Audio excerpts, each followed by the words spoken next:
हूँ और मनुष्य रूप का ये धर्म है कि जीवन में यदि गुरु नहीं है, सत्मार्ग दिखाने वाला नहीं है, तब हमें परमात्मा की प्राप्ति नहीं हो सकती। क्यों?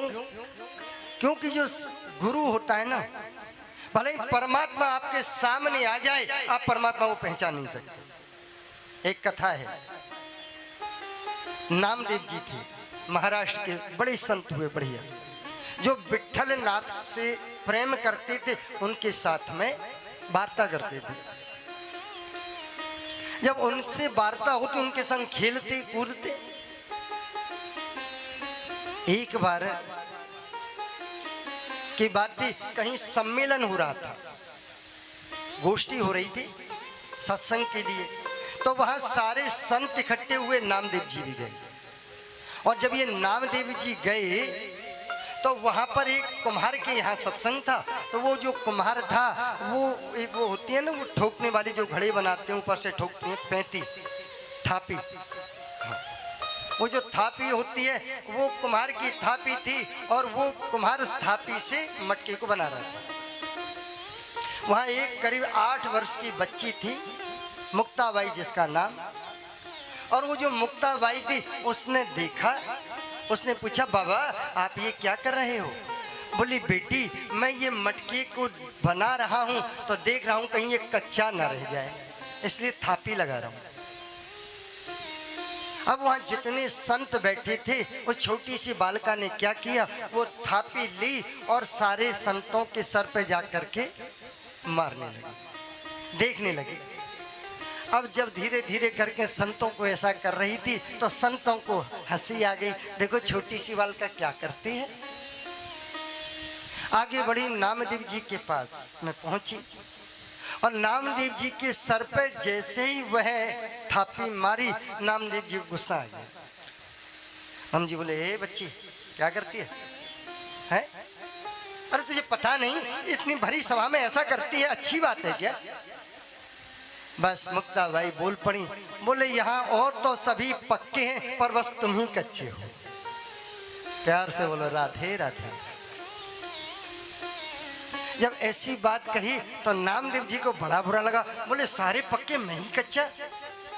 अब वहां से उठे सत्संग के बाद में, और नामदेव जी के पास पहुंचे। नामदेव जी पहुंचे विठल नाथ के पास, भगवान के पास, क्योंकि बचपन से भगवान में प्रेम था, तो भगवान सखा भाव में रहने लगे। अब पहुंचे, भगवान से जाके दर्शन किया और मुंह फैला के बैठ गए, मुंह फूला हुआ।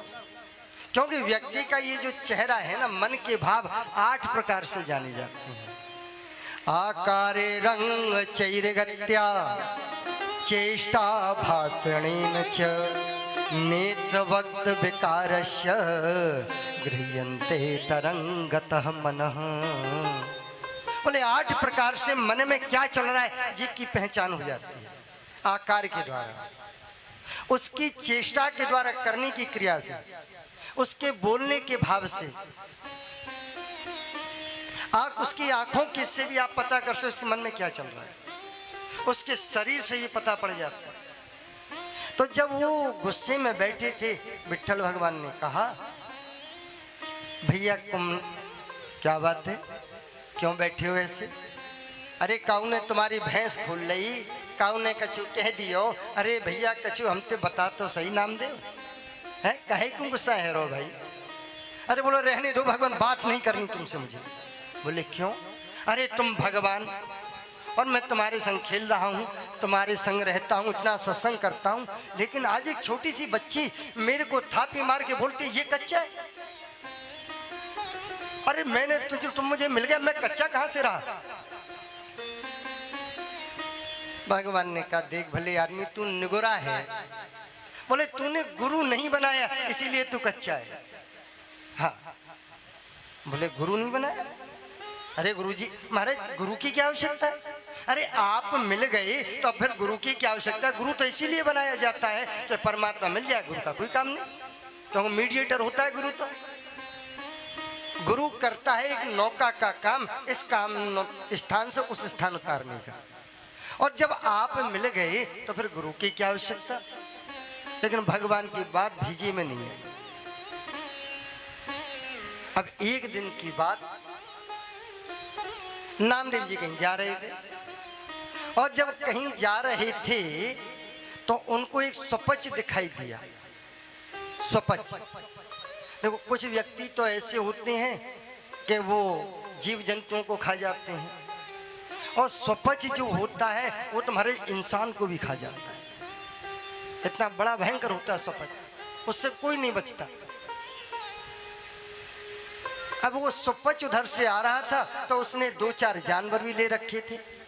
उन जानवरों को उसने किया और पकाया और खा गया, लेकिन भूख शांत नहीं हुई।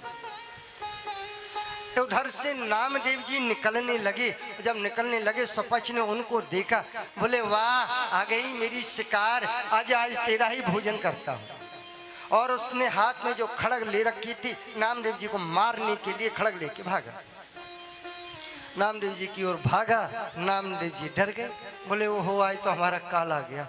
भागने लगे, भागते भागते मारे बहुत दूर भागे और जहाँ विट्ठल नाथ विराजमान थे भगवान, उसी कक्ष में पहुंच गए और पीछे देखा तो कोई नहीं, भगवान के चरणों में बैठ गए।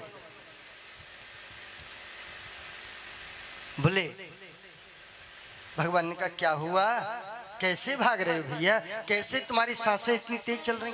अरे बोले महाराज एक स्वपच था, मारने आ रहा था और मैं बड़ी मुश्किल से जान बचा के आया। भगवान बोले कहाँ है, कौन है? जब देखा पीछे कोई नहीं। बोले यहाँ अभी तो यहीं था, अब कहाँ पता नहीं। बोले नामदेव वो और कोई नहीं, वो मैं ही था जो स्वपच रूप में आया था, लेकिन तू मुझे जान नहीं सका। तूने मुझे तो देख लिया लेकिन मेरे स्वरूपों को, लीलाओं को नहीं जानता है। इसीलिए जीवन में गुरु की आवश्यकता होती है। बिना गुरु परमात्मा भले ही मिल जाए, लेकिन उसके तत्व, उसके रूप हम लोग पहचान नहीं पाते हैं बिना गुरु के। इसीलिए जीवन में गुरु की परम आवश्यकता होती है। अब भगवान ने कहा तो तुम गुरु बना लो भाई। तो बोले अच्छा बताओ मैं किसको गुरु बनाऊं? तो हमारे यहाँ कहावत है पानी पियो छान के और गुरु करो जान के। या तो गुरु किसी को बनाओ मत, सबसे पहले नहीं। किसी को नहीं बनाते हो, गुरु नहीं मिल रहा है योग, तो कृष्णम वंदे जगत गुरु। तो भगवान कृष्ण को ही जगत गुरु है, उनको गुरु मान लो। उनमें भी श्रद्धा नहीं तो हनुमान जी को गुरु मान लो। कृपा करो गुरुदेव की नहीं, हनुमान जी को मान लो। पर गुरु होना चाहिए। परमात्मा को तो माना, लेकिन एक जीवात्मा भी गुरु होना चाहिए, क्योंकि जीव का कल्याण नहीं होता। जहाँ तुम्हारी आस्था जगी, जहाँ तुम्हारा भाव बोले, वहाँ गुरु बनाना चाहिए, किसी के कहने से नहीं। पर एक